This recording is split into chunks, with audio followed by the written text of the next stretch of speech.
This is Unsiloed, brought to you by Alumni FM, connecting people through stories. Welcome to Unsiloed. This is Greg LeBlanc, and I'm here today with Philip Delves Broughton, who is the author of a bunch of books. I guess your first book was called Ahead of the Curve, which you wrote not long after completing your MBA at Harvard Business School.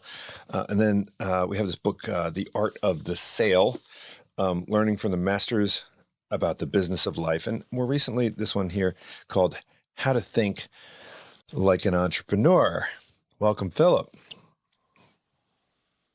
Thanks very much. Now, look, you were a journalist before you went to business school, and you've been a journalist kind of since you got out of business school. And, you know, there's not a lot of journalists that have been to business school. So, you know, part of what I want to talk about is kind of your unique perspective on business school and kind of its relevance to modern society. But I also kind of want to talk more generally about, you know, the extent to which there might be a disconnect between kind of journalism and business, right? I mean, we have business journalists, but it's not clear that, you know, that those journalists have had either experience in the world of business education or in the world of business more generally. So maybe we can start off by saying, right, for those who haven't read the book Ahead of the Curve, like whatever inspired you as a journalist to go back to business school of all places? Well, that's a $1 million question. So I'd been a foreign correspondent for about 7 years when I decided to go. I'd been in for a British newspaper called the Daily Telegraph. I'd been in New York for 4 years, and the last thing I covered was 9/11, and then I was in Paris for about 2 or 3 years and covered presidential elections, traveled over Europe. I was having a great time, it was a time when there was an enormous amount of sort of terrorism going on. So I remember I covered the Madrid train bombings. I was in London when bombs went off on buses. And it was it was a very sort of dark time to be a reporter, that sort of period, 2001, 2004, and the kind of beats I was covering. I'd got married. I'd had a young child. There was this thing called the internet coming, and the prospect of the future for newspapers was looking pretty grim. And so I was looking down the path of my career and thinking, you know, I'm not sure there's 30 years in this business. And I was, a man of 29, 30, 31 at that time.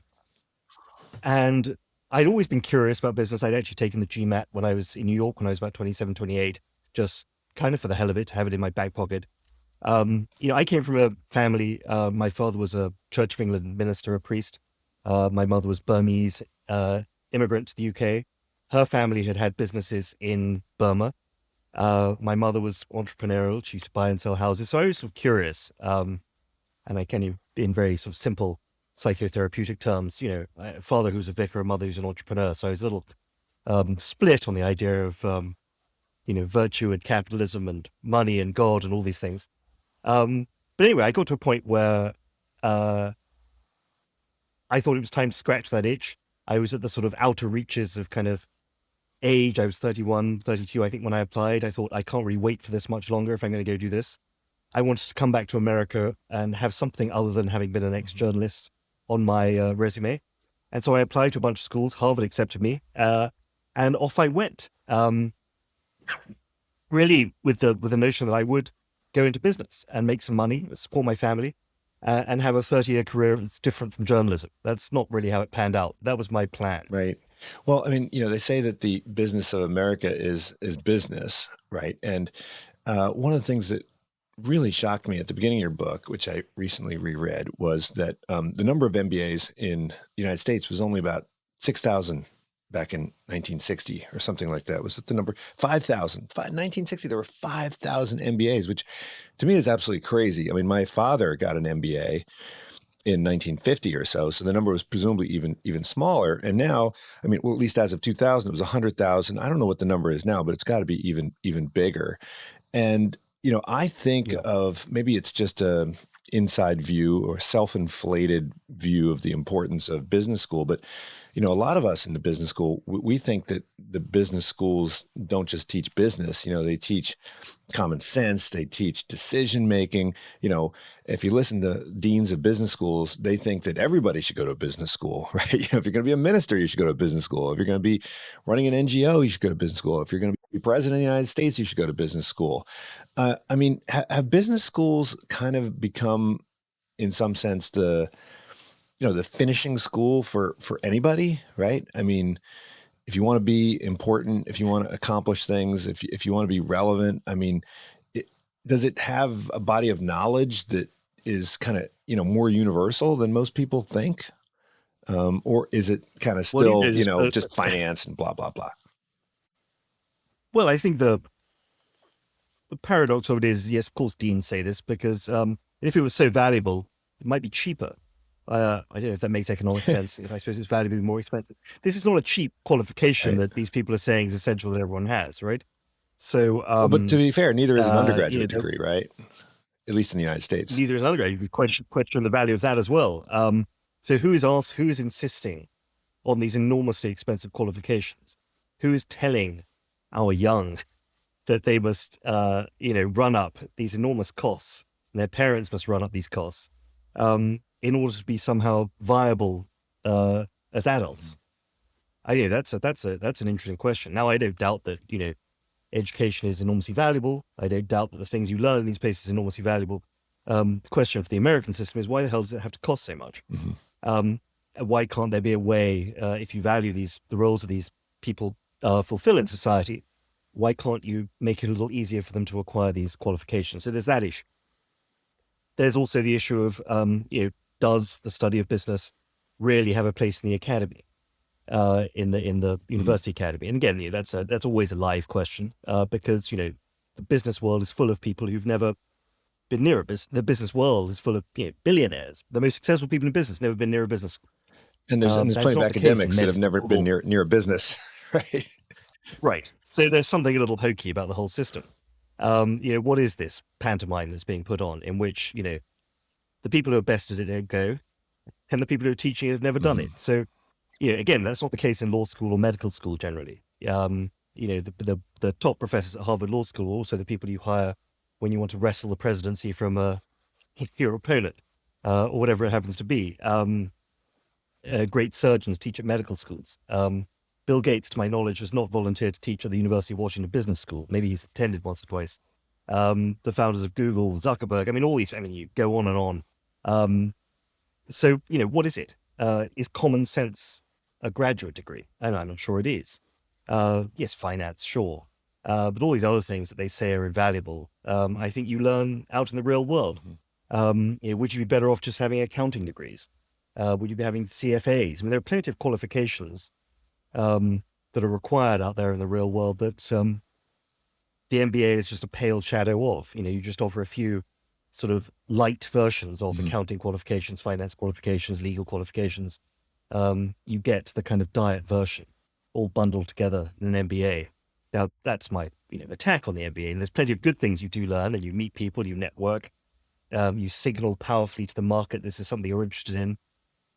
It's very true that, if you're a bishop in charge of the Episcopal Church of America, it might be useful to have some organizational and decision-making skills apart from your Episcopal knowledge. I did have a priest, and I did have a priest in my MBA program last year, which is kind of wild. I'm trying, and there's plenty to learn. In fact, I think the head of the Jesuits in America was an MBA.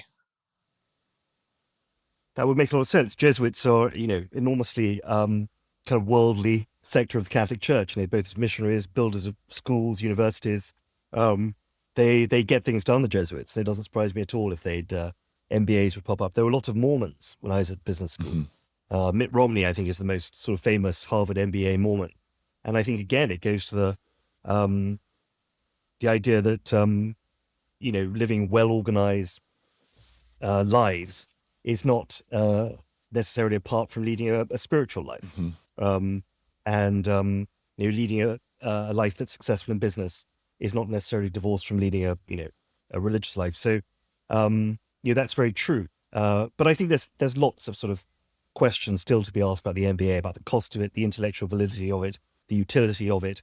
And I think on the downside, does it actually engender a negative groupthink, Mhm. a kind of unwarranted arrogance in a certain part of business that maybe you don't see in other parts of the world where this particular culture has not taken hold.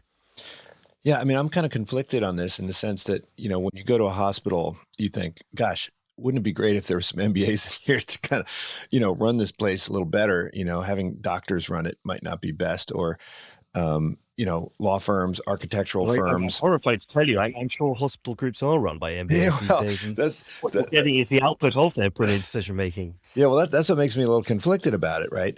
Especially in the world of journalism. So, journalism, uh, you might say, well, it'd be great to have some MBAs in there, right? Because traditionally, the journalists would rise through the ranks and then they would run the newspapers and so forth.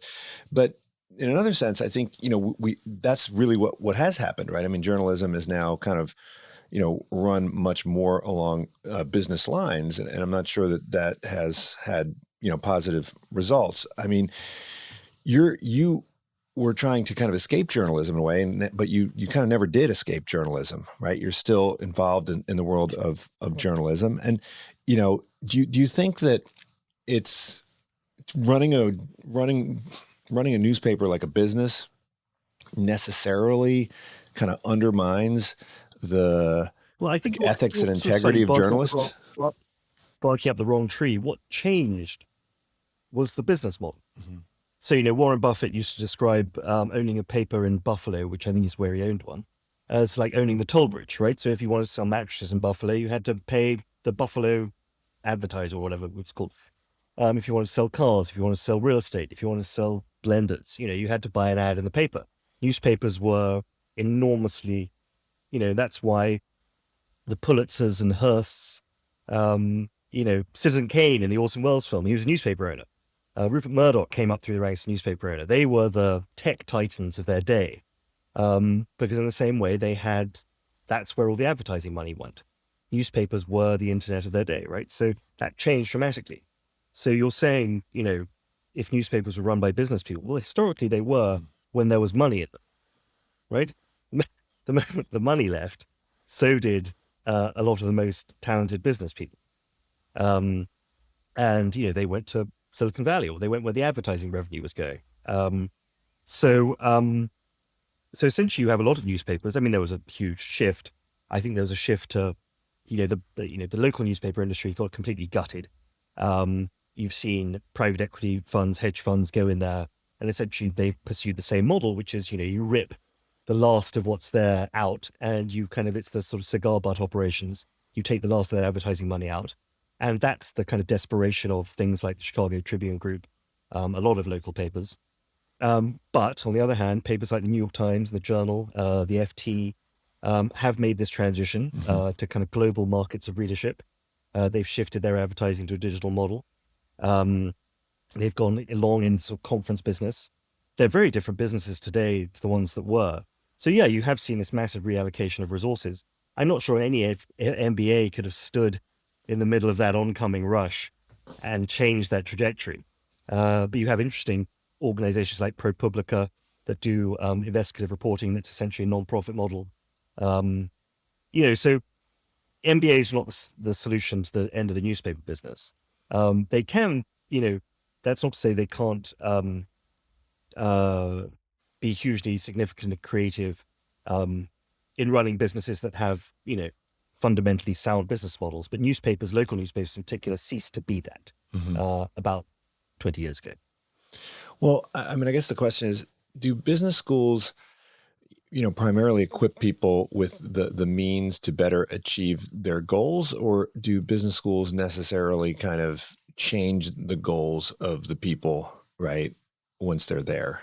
I mean, one of the criticisms of business schools is that, they turn people into, I don't know, selfish, greedy, arrogant folks. I mean, did you feel there was some kind of pressure, to kind of change your objectives in some way when you were there? Do you think that happens? I think you're getting people when they're in their sort of mid-20s, late 20s. I mean, they're pretty much they're formed by that point, or they should be. Mm-hmm. If they're not, then they're very vulnerable. But I think most people are, there are plenty of people there who want to make money. They want to do well. They want to go to Wall Street. They want to trade. They want to set up real estate firms. I mean, they do want to make money, and that's no bad thing. I mean, they can do good things. They could build great, healthy businesses, create jobs, be generous with their money. Greed may not be good, but it's not necessarily all bad if it's properly directed. So that doesn't really bother me so much. I think, where it gets murky is where you think about, the actual ethics of the process of making, money, the role of business in society, the mores it sets, the examples it sets. There was a comment I remember when I left in 2006, and I guess you have the financial crisis in 2008. And the then dean of Harvard Business School, widely liked man, but he said this thing that absolutely drove me insane, which was of the financial crisis. He said, "There's plenty of blame to go around." And I remember listening to that and thinking, actually, it shouldn't be going around all over the place. There's a set of behaviors, there was a set of habits, there were a set of incentives created. Business is a pyramid, and at the top of it sits a certain group of people. What they do, how they act, is determinative of the way the economy grows and goes and grows. And I think you can't shift that responsibility. And that group of people have been claiming ever more and more of that power, whether it's through the collapse of unions, the sort of drift to the sort of left in America has almost sort of vanished in terms of its influence and power. So much power has been claimed by the private sector. The requirement that people essentially direct their own pensions, manage their own healthcare, all these things, if you go and live in Scandinavia, would be completely shocking. Where has that power gone to? It's gone into the private sector, and the private sector has claimed all of this responsibility, claimed a lot of profit, and yet when asked to stand up and be counted, slightly dodges. And I think that's the problem.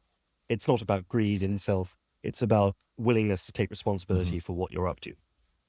Well, you recount how when you were there, Jack Welch came, and he was one of many speakers who came in, and they had a message which was that,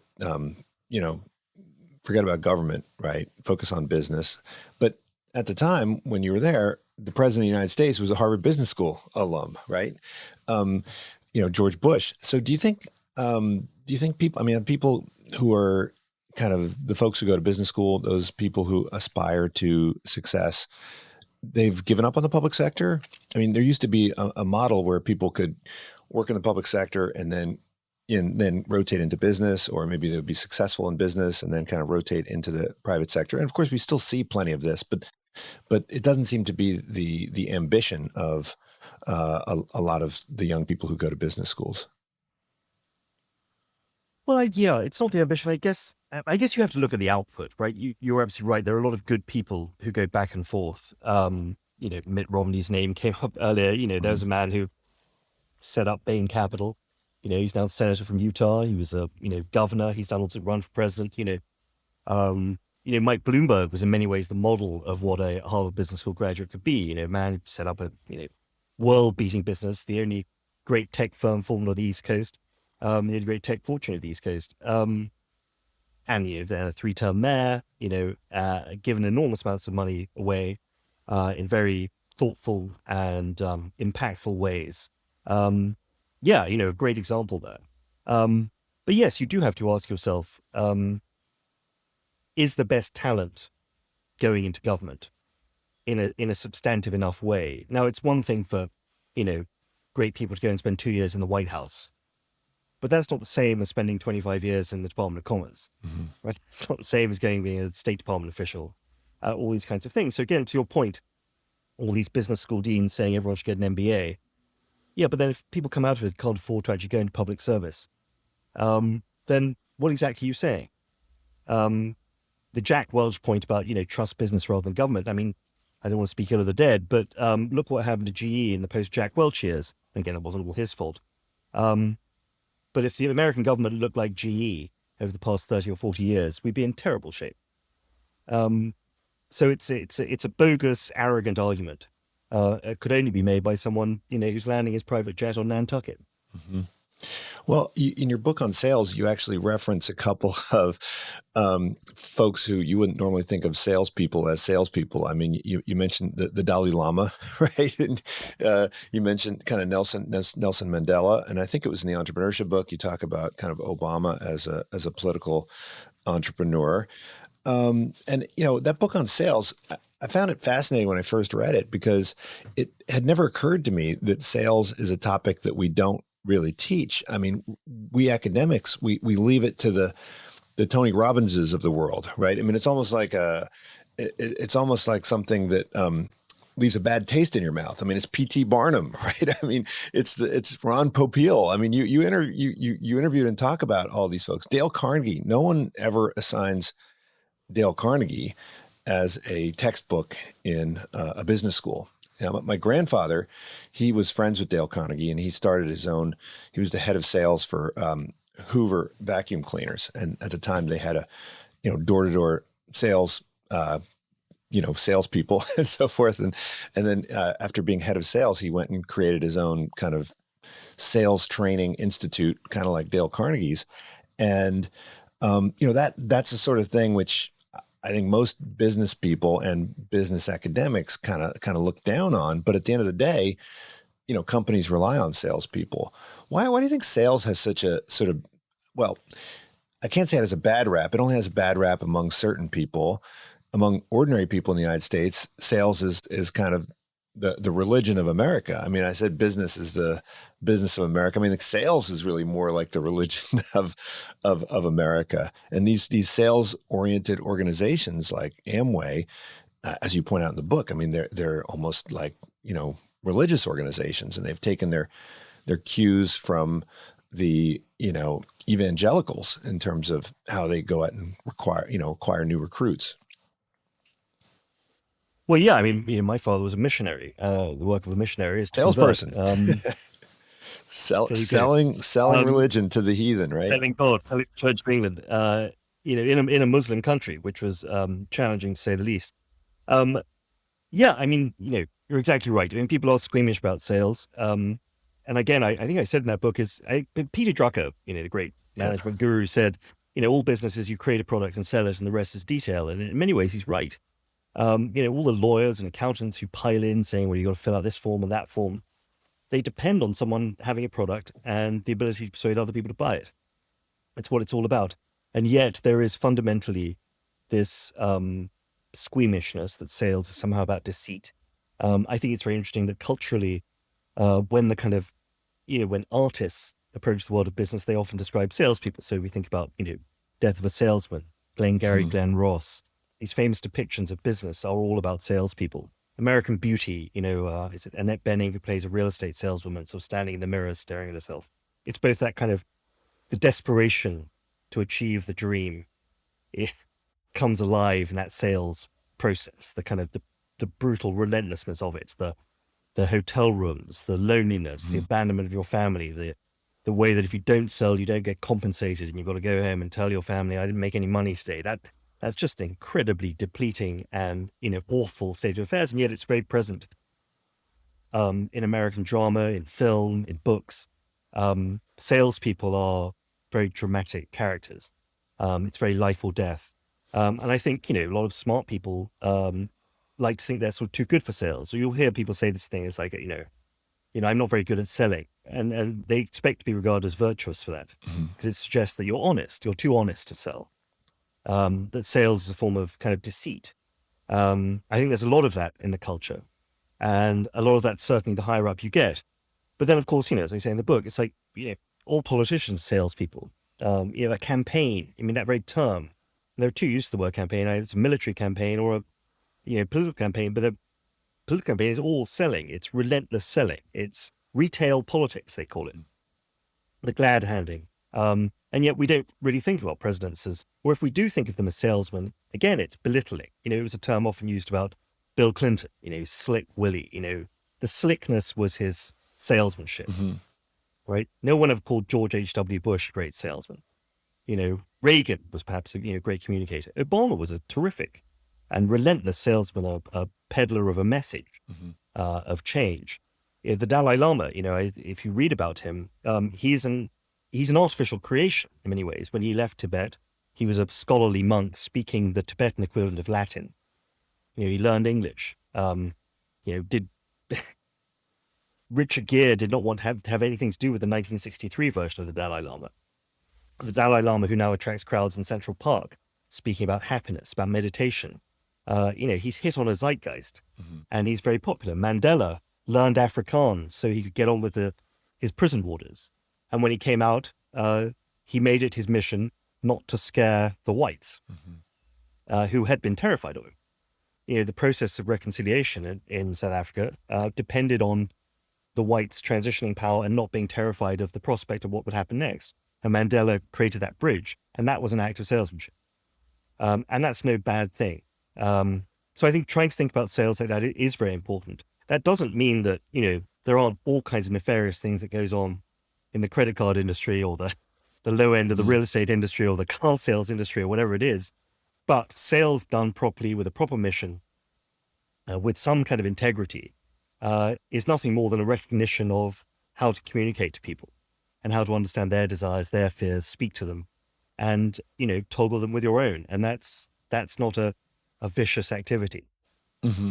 Well, I mean, it seems though that even the best salespeople will concede that there is kind of an element of, I don't know, deceit that you have to have, but you must use in moderate quantities. I mean, P.T. Barnum, he was sort of the classic confidence man. I mean, he kind of justified it. He said, well, yeah, of course, I'm going to have this mermaid that's might be fake, but the ends justify the means. I'm going to, enlighten people about all sorts of real things. And if I have to do a little bit of this chicanery along the way, that's fine. Well, of course, ends justify the means is never an argument. Well, it sort of can be, I suppose, but it's always flares should go up on that one. Yeah, there is an element. I mean, there can be an element. I mean, again, I use the example of Hannibal Lecter, Silence of the Lambs, as the ultimate salesperson, because if you remember the movie, but he has enormously sophisticated abilities to understand people. So high levels of understanding. What he doesn't have is any constraints on his willingness to exploit what he's learned. So if you or I, Gray, if you learned about me that, I was terrified of spiders, you would say, oh, but I'm so sorry. Is it, whereas if you were Hannibal Lecter, you would immediately send a box full of spiders to my house and scare the hell out of me, which is what he does to Clarice in that film. Now that's what a salesman can do at their worst. They're sitting there really understanding you, being your best friend, and then using that information for their interests and not yours. But a really good salesman, a really honest one, will, having understood what you need, will actually serve you up a product at a price that actually meets your need and doesn't use that information for their own purposes. And that's where the whole difficulty lies in terms of the person-to-person transaction. Now, there are other things about, these boiler rooms that are set up, the way human beings are treated in those areas, the pressure to meet quarterly targets, so sales incentives, the cultures of these sales organizations that can be deeply toxic and deeply harmful to individuals and deeply suffocating. That's a separate issue from that interpersonal transaction that can so often be exploited by a corrupt salesman.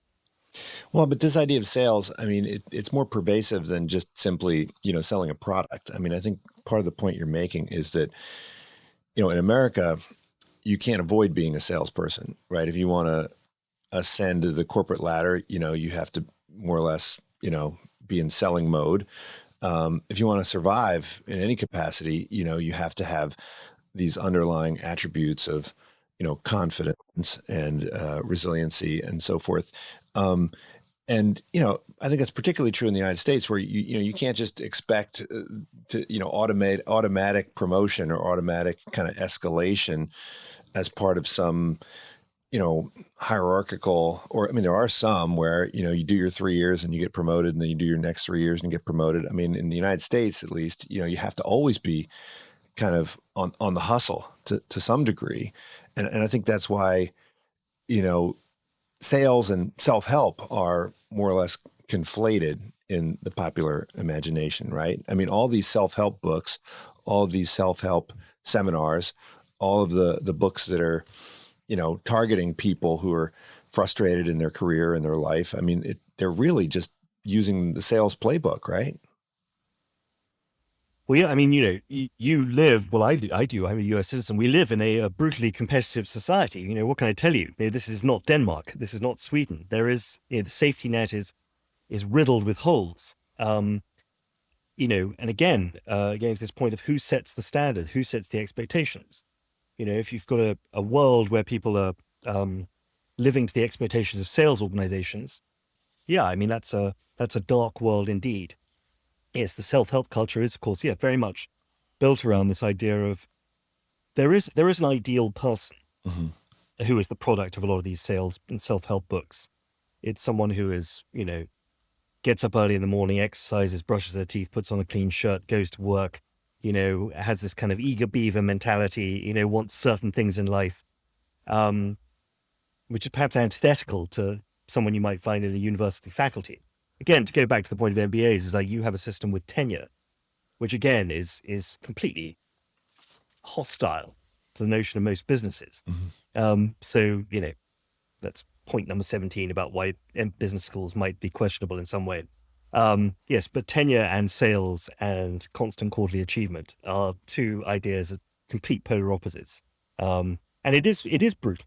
I mean, there's absolutely no doubt about it. It is cruel. The expense of a Tony Robbins course. Why are people willing to spend the money on those things? Because they're hoping the rewards of a $5,000 or $10,000 weekend with the master will, outstrip the cost. Mm-hmm. When you stand back and look at it from afar, people cheering and screaming and validating themselves and walking across hot coals so they can become better car salespeople. Yes, there's some measure of insanity about it, but, richest country in the world and all that, Greg. Yeah, right. Well, I mean, it does seem like there's, on the one hand, the Dale Carnegie vision, which I think folks like, Warren Buffett will eagerly sign up for. And then there's the Willy Loman vision, right? Which is maybe one that the more self-reflective or artistic folks embrace. But I think all of us appreciate both of those viewpoints, right? I mean, even the most successful salespeople can presumably appreciate that Willy Loman perspective, right? I'm sure a lot of them have been through it. Mm-hmm. But the question is, what do we do for the Willy Lomans? Mm-hmm. And there are plenty of, that's the issue. We know that there are a lot of people for whom this is not. This is never going to work. Mm-hmm. What happens to them? Where do they go? What is left for them in this society? So when you interviewed these folks who were, selling the mops and that was the infomercial guys. I mean, when you I don't know whether you intended to, but certainly it was clear that you had a great deal of appreciation and respect for kind of what they were doing. Tell me a little bit more about that, because I mean, you went from the bazaars of Morocco to the infomercial studios. Okay. Yeah. So, I mean, I love salespeople. So yes, we went to the infomercial studios. We saw these mops where they dip them in, Diet Coke that's all over your floor with one twist, up it comes, all gone. It was a sort of very cheerful English salesman who had a beautiful house down in Tampa. There is a massive enthusiasm and kind of zest for life for these people. There's all these gimmicks. There's a whole world of inventors who are, whose dream one day is to have their invention be taken on as an infomercial, something that peels your apple better, or, cleans your floor faster, or chops your vegetables better, or blends your smoothies, or gives you 6-minute, 4-minute, 2-minute, 30-second abs, whatever it is. There's a whole world of people who are hoping to sell this stuff, and that is wonderful. It's very energizing.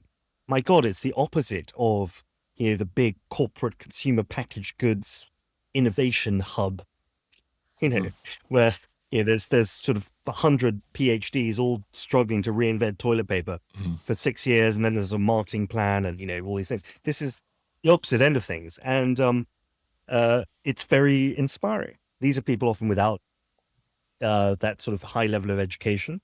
Everything they have is they've created for themselves. they're not. Somehow there's less.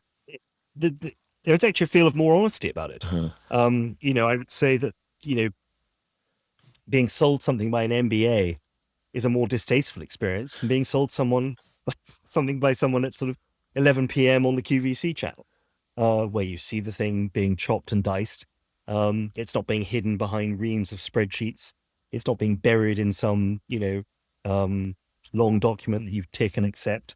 There's something very transparent about that world of infomercials, products, and selling, which I absolutely love, and it is very inspiring. I will sometimes buy this crap, purely out of kind of appreciation for the entertainment. I can imagine you have a room full of this. You have like a collection, the Ginsu knives and the chamois and all this stuff. Yeah, no, I love these things, and I love the people who sell them because, again, I think that I went to Japan and met these life insurance Uh-huh. saleswomen. And that's a really interesting story. That because so Japan life insurance is actually more expensive than it is Yeah. in this country, because they still sustain this whole network of women who go door to door. And the history of that is after the Second World War, when so many Japanese men had been killed, they were looking for jobs for the mothers, and the insurance companies, which are these enormous sort of reservoirs of capital in Japan, hired women in the communities to sell life insurance, and they still do. And they are, extraordinary characters. I came back with a little bag full of tie pins and things I'd been given by all these women as I went around interviewing them. They're wonderful, wonderful characters. And in many ways, they are the sort of pulse of, a free market.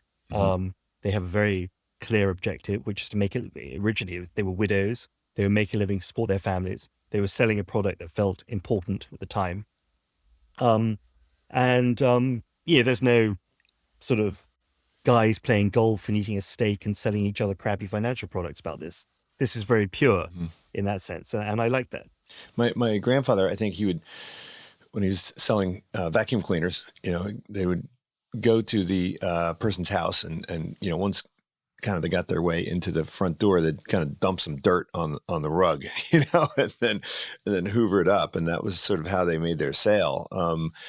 I'm not sure that the dumping of the dirt was consented to by the by the prospect, but apparently it was a very effective selling strategy, right?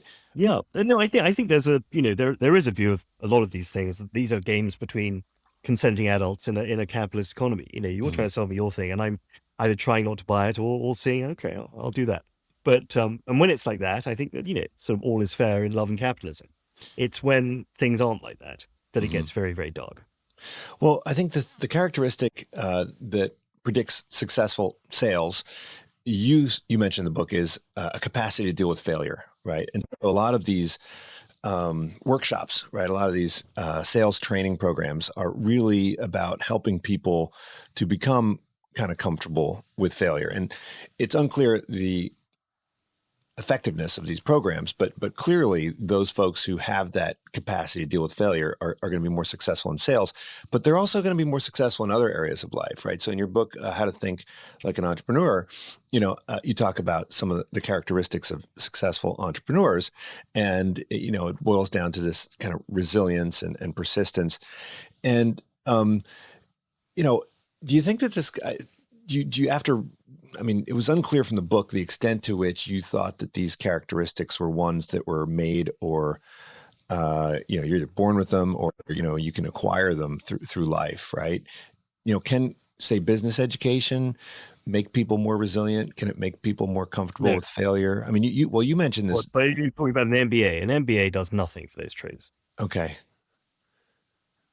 Uh, an MBA any more than studying French at high school. Develops your understanding of international affairs. I mean, it's nonsense. When you're sitting in a classroom studying these things, you don't learn anything about human experience. Um, It'd be like saying, do I learn about warfare by sitting and watching A Bridge Too Far? No, no. The Mhm. experience of warfare. No, I'm just watching it. Um, I think we live in this time. Failure has almost become there's a failure industry. Everyone's Mhm. always talking endlessly about the importance of failure. And I'm slightly sick of hearing about it because, there's failure and failure, right? I'm sure people for whom failure is completely devastating. And it's no good saying they lack resilience. something catastrophic has happened in their life. Business gone down, family has been lost, whatever it is. So being able to cope with adversity. And people often speak about these things in a similar way. It's like, oh, when you're doing a startup, you really got to deal with adversity. What kind of adversity are you talking about? Mm-hmm. Someone empties the beer fridge on a Friday night, or is it that, what is the thing that you're talking about? Well, to be So, fair, I mean, for when I some people, just asking somebody to buy something and having that person slam the door in their face, that can be incredibly discouraging, right? I mean, certainly it's not the yes, but same as losing a loved one, but it's of a completely different order. yeah, So, failure is a very blunt word that doesn't really cover the sheer spectrum of things we're talking about. yeah. The failure that Willie Loman experiences in Death of a it's the death of a salesman, right? It's the Yeah. failure. That's where that failure leads to. Okay. And that's very different from, having a couple of deals go south Right. and, having 9 out of your 10 calls rejected. Now, the ability to deal with failure in sales, there's lots of ways you can spin that aren't existential. It's simply about understanding the odds of what you're doing, Mm-hmm. right? So, if it's like you want to make 100 calls to get one, okay, don't be disheartened on the 68th. You need someone to tell you that. And that's Right. just, I know that requires hours on the couch. That's just math. And then you have to figure that one out. Yes, being told no by people endlessly. Again, you have to understand it's not personal. It's like maybe your product's wrong. You have to go back and fix that. And being able to deal with those kinds of practical things, yes, you do, you can have people to coach you through that. I was just watching the Derek Jeter documentary that's just come out on Apple, and he talks about his first 2 years. He was first top high school draft, and then he had to go play in like the minor leagues. And his first year was a disaster, and he couldn't hit, he wasn't fielding, and he'd of course been this complete stud all the way through high school, and now he's failing in the Yankee farm system. And he talks about the first year just being this terrible failure and how he learned from it. But the truth of it was, he wasn't like banished from the Yankee. I mean, he was helped to become who he became. It was just a question of learning the craft of, being a major league player and eventually getting there. And of course, you're going to make mistakes and trip up, and it's like learning anything. So I think, you have to kind of divorce the accumulation of the skill of selling and maybe the sort of thickening of the skin around it from some kind of existential rejection of yourself or the sort of ability to deal with cataclysmic failure.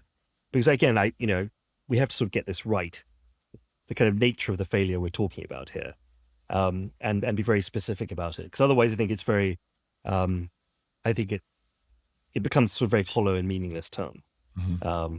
So yes, you have to deal with being rejected, being turned around, being told to go do that again.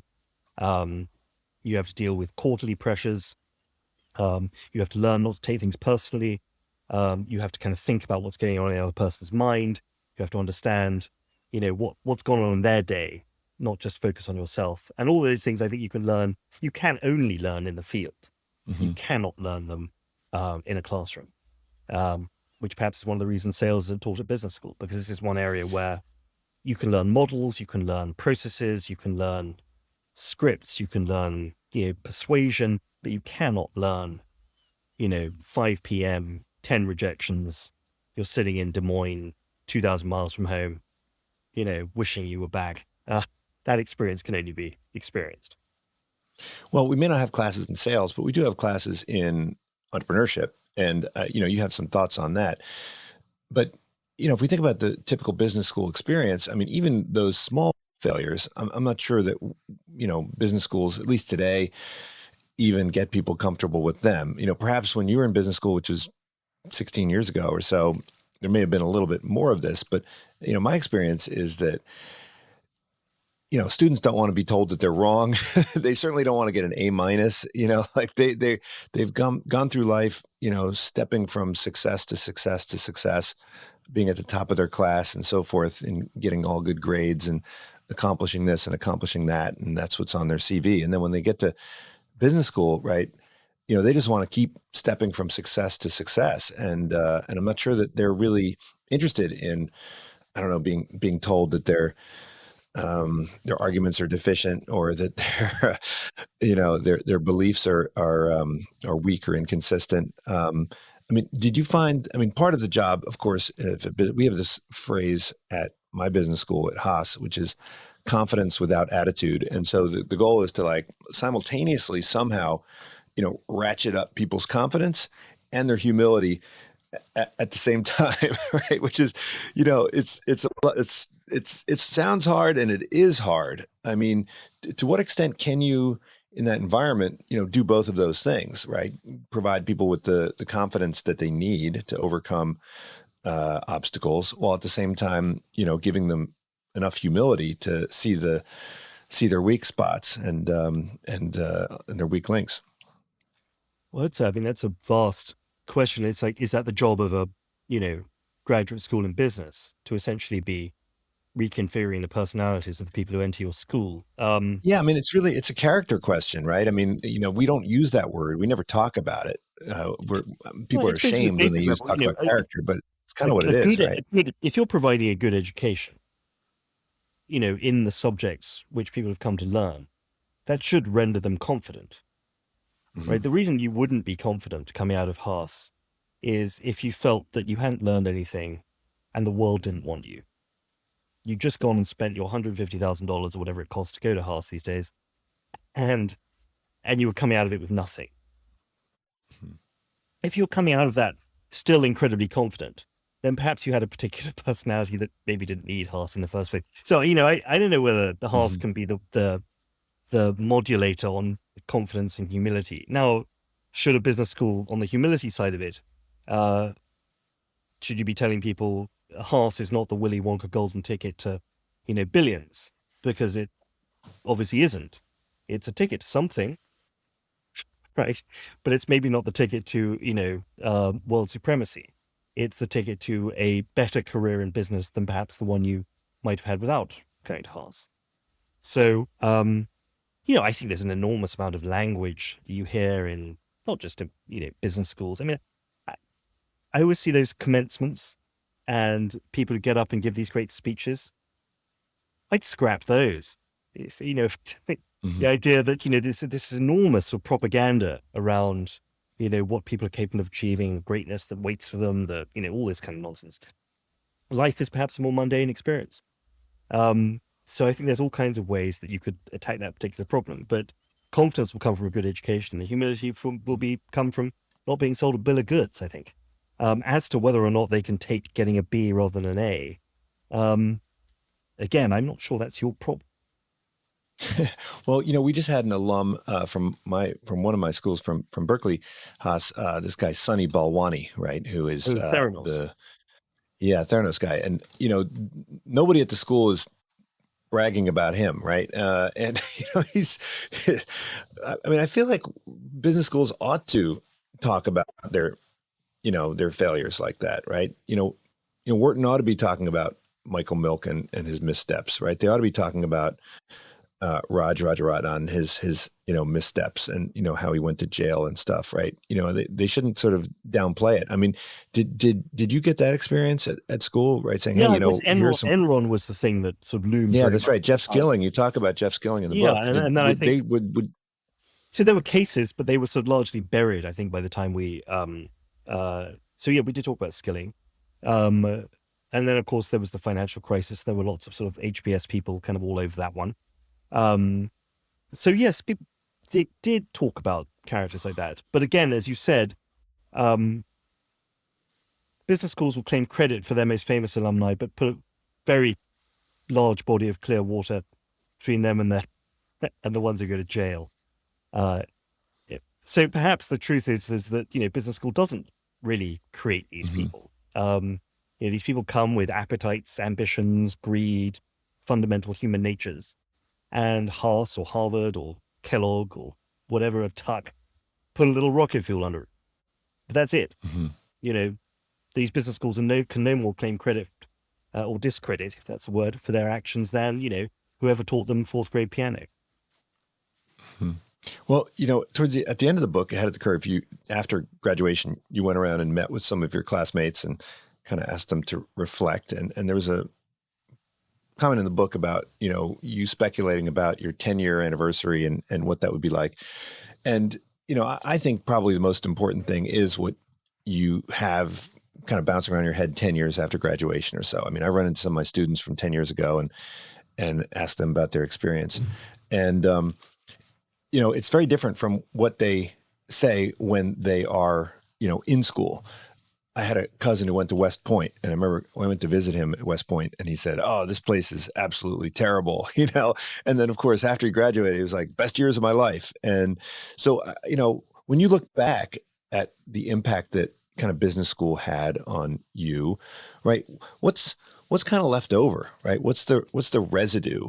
What's the what is the shadow or the diluted impact that it's had on you as a person? Well, I think in practical terms, some of the work I've done since and some of the writing I've done, I think people are always curious. I think in the way you are, it's like you're a journalist, but you went to business school, and then, okay, that's an interesting little combination right there, which I think I was always interested in. So that I think has been beneficial. I did learn a lot about the language of business, the way things are done. I can sit in meetings with people, and I remember one of the professors said, the whole point of this is that nothing's going to go whizzing by you. You'll be able to sort of catch or hit most things that are spoken about in business, and that's been the case. I met a lot of fascinating people, good friends I made. The network is real and true. And in many ways, yeah, I think it did take a veil down from part of the world that I understood only very poorly. I had a very good grasp of politics and cultural things because of my natural interests. Business was kind of a mystery to me until I went to Harvard Business School. Aspects of it remain a mystery to me, but many don't. When people talk in acronyms or about percentages or about their strategic goals, I kind of know exactly what they're up to. And that's been very helpful to me. And there were ways of thinking I took that were very helpful. And I think back on a lot of, I did learn a lot, and that was tremendously helpful. Did it make me, richer, better, more noble, more virtuous, a more useful contributor to society? I don't know, but I learned a lot and met some great people, and I think that's not a bad thing to come away with. Well, in your entrepreneurship book, you talk about the importance of cognitive complexity, right? And you talk about this as an attribute which helps you to become a better entrepreneur. But it seems like cognitive complexity is something that will help you kind of in all walks of life, right? Do you think that, this is something that educational institutions should help people to develop? And if so, how could we do that? I mean, through you were critical of the way in which entrepreneurship was taught. You thought that in order to be teaching entrepreneurship, you need to kind of have some experience in entrepreneurship. Is cognitive complexity and these other skills, you also make the distinction between kind of, declarative and procedural knowledge, right? Is cognitive complexity something that is part of this procedural knowledge that you kind of have to learn by doing, or is there some way that you can, hone those skills in an educational environment? Well, I mean, entrepreneurship it's an interesting one. So if you take cognitive, well, let's call it curiosity, or having lots of different ways of looking at the world, by just knowing a lot about a lot of things. So the advantage there is you can make connections perhaps that no one else has seen, right? So I think I talk about, Apple, right? So Steve Jobs makes a connection between, everyone is thinking devices and, these long names and office parks where they're selling Best Buy devices. And he thinks about Apple sales rooms in terms of churches. He thinks about places in the middle of cities where people pass by at lunchtime and see other people like them all playing with these devices. So big glass walls, first big shop, right at the bottom of the GM building in the middle of Manhattan. And it's you only have a thought like that if you're thinking about the world in a more complex way than everyone who's in the electronics business. And I think that is tremendously helpful. Now, can you teach that at business school? I don't know. I had great professors who would recommend history books and art books. And there were students there who had enormously rich intellectual lives and others who all they cared about was how much money they were going to be making next year and the year after that and their bonus. I'm not sure you can change those people. And there are also entrepreneurs who are just completely tenacious about one idea. They want to, set up the greatest chain of gyms in the world, and they're not interested in your thoughts on Nabokov, right? So, and I think that's very true as well. Sorry, by buzz going, but so I think it varies. But I do think the idea of, for many of the kinds of people who go to good business schools, who are thoughtful, intellectual people, the more you know, the more opportunities you're going to see, the more interesting connections you're going to make, the richer your business probably will be. I think that is broadly true, with some exceptions on either end. But I don't know how. Now, in the end of the liberal arts education, of course, undergraduate level, is meant to be exactly that, right? Yeah. Now, you talked in the end of the book about an idea you had for starting a business. Did you ever do you ever think about kind of a different life? Do you ever think, oh man, I maybe I should have taken that McKinsey job, or that Google interview? I should have persisted with that Google interview. Have you ever because you wound up kind of going back to the world of writing, back to the world of journalism. Do you think about those other kind of paths that Harvard could have sent you on? With regrets, Greg. I sound like I've been to a Tony Robbins class. Yeah, sometimes, it took a long time for me to shed the cynicism and skepticism I had as a journalist. And I think I actually still had it when I was coming out of business school, which didn't serve me very well. So I was probably going into these interviews with these incredibly, lucky situations to have a McKinsey interview, Goldman Sachs, slightly with my journalistic attitude still around me, like a sort of bad smell. And, but, in the end, you kind of do what you're drawn to. There's no accident why you become a writer and you're drawn to that. And it's, I did pretty well at it. So no regrets on that front. Would I have enjoyed some 2006 Google options? Yes, Greg, I would have liked that very much. But would I have liked to have spent the last 17 years toiling away in ad search? I'm not sure. And so when you go back to your reunion, do people refer to you? Oh, that's our journalist, right? Well, I haven't, because you mentioned that you had this identity, very strong identity as a journalist. I think they think of me, as a writer, probably, because I wrote the books. I've been a journalist before, and I wrote columns for the FT, and I don't do that really anymore. Yes, I think they do think of me as a writer, but I also hope, and I think all of us who went through that experience together, we've all done hugely varied things. We've all done hugely varied things. There are people from very different countries. And I think we're all sort of curious about each other. So what I did is really no different from people who've gone off and run large pots of money, or been entrepreneurs, or I had a great Russian friend who ended up running a fish processing factory in Minsk. I mean, people have just done an enormous range of things. So me being a writer is kind of the least of it. Well, Philip, thanks so much. These books are fantastic. This one, which you wrote for the School of Life, How to Think Like an Entrepreneur. I mean, incredibly small, brief, but super impactful. I'm probably going to assign this for one of my classes. Art of the Sale, which makes you rethink the whole importance of selling, right, as part of business, part of life, and of course, ahead of the curve. I know a lot of people who are considering getting an MBA who read this first as a way of, learning what it was like. And in a world where you've got all these books like 1L and Paper Chase about, law school, there's not that many out here which describe kind of going to business school from the inside with an outsider's perspective. So I think this thing is going to be, selling for years to come. So thanks so much, Philip, for joining me. Really appreciate it. Talk again soon. Thank you very much. This is Unsiloed, brought to you by Alumni FM, connecting people through stories.